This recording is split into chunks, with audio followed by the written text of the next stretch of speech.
Few places got a pandemic boost in home prices like Palm Springs. During the pandemic, home values in Palm Springs surged as wealthy people from Los Angeles, Orange County, and San Diego bought second homes in the area. In January 2020, the median home price in Palm Springs was $420,000. As of today, it stands at $665,000. That's a nearly 60% increase in 4 years. One of the reasons Palm Springs became so popular is because it's an amazing vacation destination with world-class restaurants, golf, and outdoor activities. Also, it's just a 2-hour drive from Los Angeles, Orange County, and San Diego, which are 3 of the wealthiest areas in the nation. Since the days of Elvis, Palm Springs has always been a playground for the rich and famous from all over the world. The safety of buying in Palm Springs was that you could rent out your home for big bucks when you weren't using it. During the pandemic, prices in Palm Springs were easily $1,000 a night for some houses. When you can get prices like this, you can guess what happened next. There was an explosion of second home buyers in the area who had the intent of turning their homes into short-term rentals. A lot of buyers had never done short-term rentals before. Here we are post-pandemic and things have changed. Palm Springs is still a very popular place for tourists, but the city's imposed strict new rules regarding short-term rentals. Specifically, the city voted in 2022 to limit short-term rental certificates in any given neighborhood to 20%. If you live in a neighborhood that's already capped, this has caused a huge free fall in values for your home. The LA Times gave an example of a YouTuber named Luwan who paid $1.5 million for his home 2 years ago and now can barely get $1 million.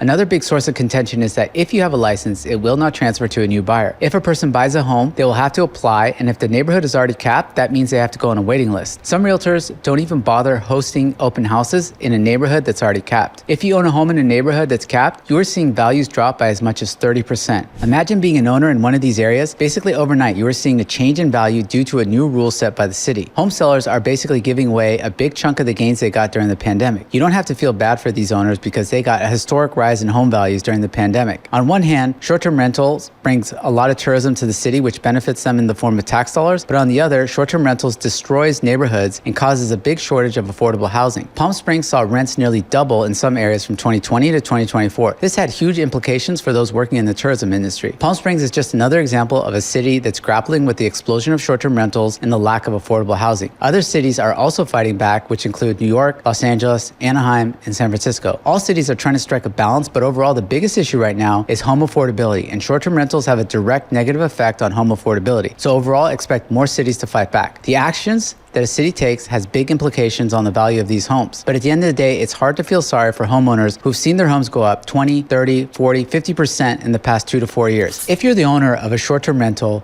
and you think your city may impose these rules, I would say get out while you still can. You've seen a historic rise in equity in the past few years. Get out while you still can before what happens in Palm Springs happens to you. If you enjoyed my video, please push the like button, and I wish you a great day.